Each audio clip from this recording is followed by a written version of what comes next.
What makes you hold your pee? Think about it. What makes you hold your pee?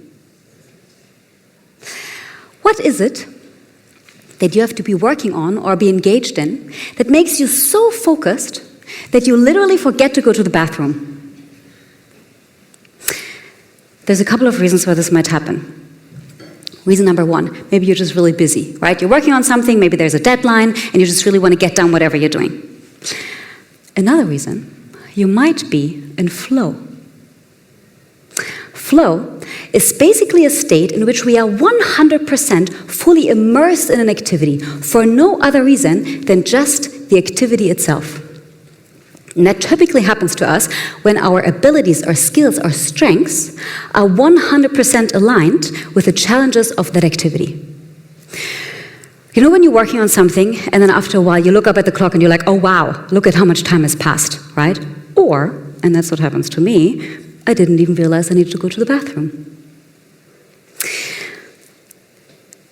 Now,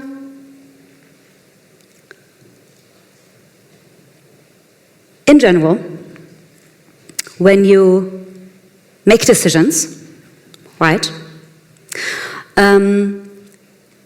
they're not always triggered by us consciously making choices.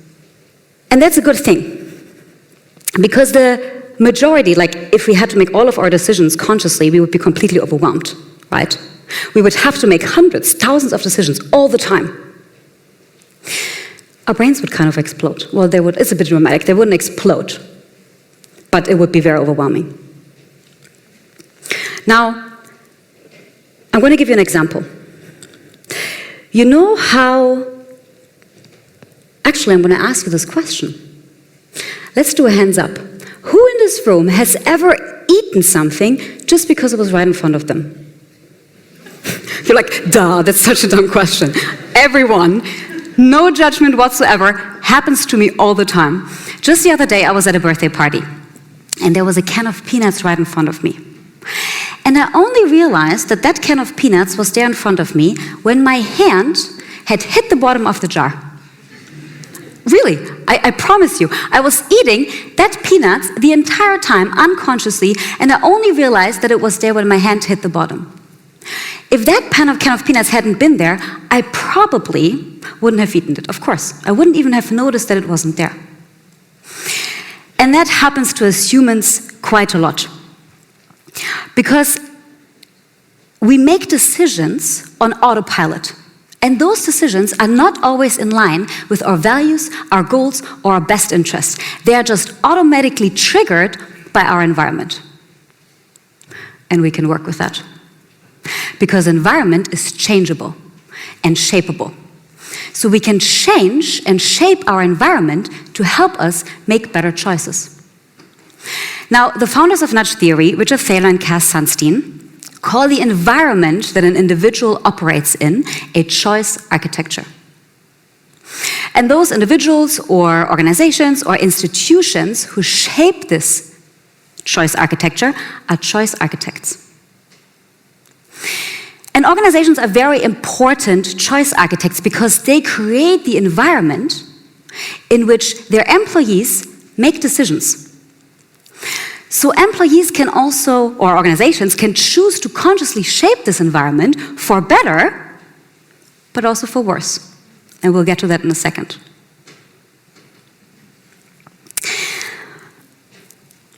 Now, organizations can do that with something that the founders of nudge theory call nudging.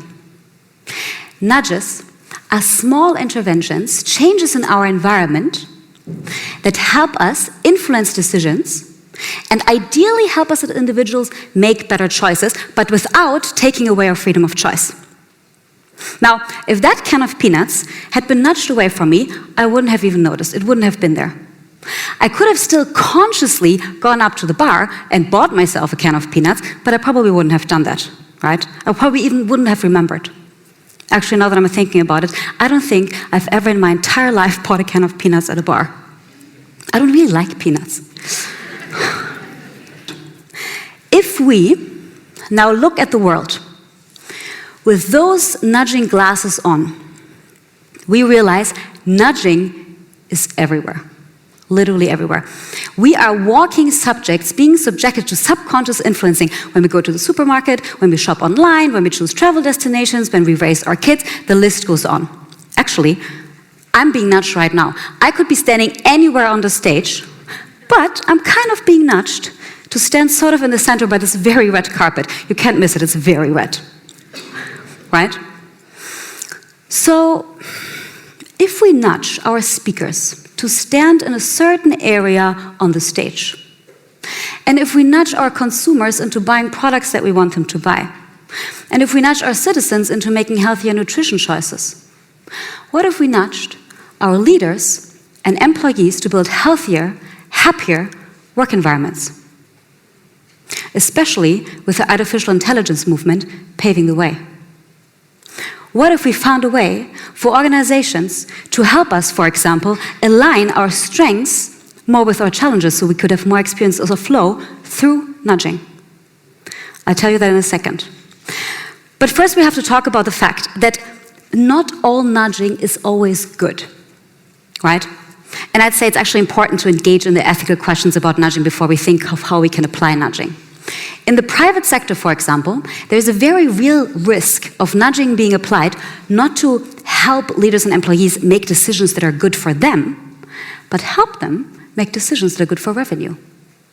Sometimes those two go hand in hand, but not always. There's a reason why burnout is literally contagious.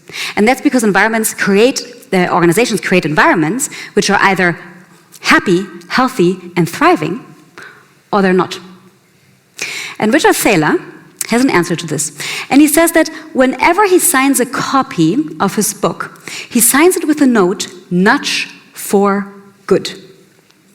A plea for nudging to be applied in accordance to 3 very concrete principles. Number 1, all nudging should be transparent and never misleading. Number 2, it should be as easy as possible to opt out of a nudge, preferably with as easy and simple as just one mouse click. And number 3, and this is a very important one, so watch out, there should be good reason to believe that the behavior that's being encouraged through the nudging benefits the welfare of those being nudged. So, how might we apply nudging on the basis of these 3 principles to create thriving organizations? I call it positive nudging. And I'm going to give you 3 very concrete examples on how we might apply positive nudging to create healthier, happier, and more engaging workplaces. Number 1, nudging to help leaders and employees apply their strengths more at work. You see, the majority of people cannot name a single one of their personal strengths, let alone apply them consciously at the workplace or outside of the workplace. We humans are wired to primarily think about the things that we can't do, as opposed to think about the things that we can do. And that's very unfortunate because we also know from science that it can be much more effective for both the performance and the well-being of employees if they're focused on applying their strengths as opposed to just fixating on weaknesses. So how can we do strength-based nudging? The other day, I had a conversation with a very hot new AI coach on the market. And I mean, AI is the hottest it has ever been in this very moment, right? And that coach helped me first identify top strengths, and then identify some problems that I was facing at work in that very moment, and then help me reflect how I can use those strengths to tackle those challenges. Very simple, very basic coaching conversation, but highly effective. Now, what if we were to apply this technology not reactively, but proactively? Like a digital coach or co-pilot at work that helps us regularly apply our strengths directly in our workflow and with the technology that we're already using for work. Maybe we would have more experiences of flow if we had a co-pilot at work that reminded us on a regular basis to use our strengths directly with the challenges that we have in that very moment. Example number 2. Now, the majority of workplace learning, and actually when I say majority, it's around, studies say that it's around 70 to 90%, that's a lot. 70 to 90% of workplace learning happens informally, meaning through others, on the job, shadowing, feedback, etc. However, the majority of investment that organizations make into learning in the workplace happens into formal learning, like classroom training, e-learning platforms, and so on. What if we could apply nudging to tap into those 70 to 90% of informal learning that at the moment not a whole lot of organizations are tapping into? We learn much more effectively on the job. So what if we nudge the right content to the right people at the right time? I'll give you an example. Imagine you're trying to improve your communication at work, right? Wouldn't it be nice if you received a little nudge on how to effectively communicate in writing whenever you are writing an email to your team, instead of sitting through a 1 or 2 hour effective communication training, the content of which you will have already forgotten by the time that you're writing that email? Again, kind of like a co-pilot at work that helps us improve our well, in that case, communication, but all of our development right when we need it in our workflow. I brought a third example for you. Are you still with me? Let's do the third example, because it's a little bit theoretical, all right? But bear with me. Number 3, nudging in organizational transformation. Now, transformations, the core of doing those successful is long-lasting behavior change of leaders and employees. Systems, structures, processes, all important elements of facilitating change. But transformations essentially fail because organizations underestimate the importance of leaders, employees being enablers, catalyzers, implementers of change and transformation. Nudging is essentially about helping individuals make better choices. As individuals, we tend to default to our default habits and routines, just like we default to our habits and routines in our day-to-day work in organizations. So what if we applied nudging to rethink that default in organizations to enable at-scale behavior change in our workforces? I warned you, it's a little bit theoretical, but think about it. Think about what nudging and transformation could look like in an organization that you're a part of. I want to do a little recap. We can apply, or we might apply, positive nudging to create healthier, more engaging, productive work environments. And there's a lot of applications how we can do that. My 3 really top favorite ones are applying nudging to help leaders and employees apply their strengths. Number 2, tap into the 70 to 90% of informal learning that happens at work that at the moment not a whole lot of people are tapping into. And number 3, nudging in organizational transformation.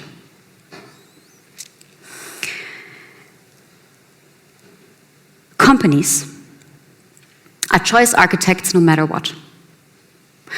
By the way the workplace is set up, how decisions are made, what's expected of leaders, how working hours are compensated, when we shape and influence culture, we shape and influence the environment our employees operate in. Sometimes those environments can be unhealthy, unproductive. Sometimes companies don't nudge for good, they nudge for profit, which can also mean I influence you to make decisions that I know are not good for you. Whether or not employees are happy, healthy, and thriving is hugely dependent on the environment they operate in. Companies are choice architects no matter what, so we might as well just build environments in which people thrive. Because if people thrive, systems thrive. And if systems are built right, most people usually thrive too. So what makes you thrive? Maybe it's even something that makes you hold your pee. I have a little homework for you. Think about this the next time you're sitting on the toilet. Actually, we're going into the break now, so this might be an excellent moment for you to already do the homework for the evening. We're all choice architects. So as a choice architect, how can you create happier, healthier, and more productive environments for yourself and for those around you? Thank you.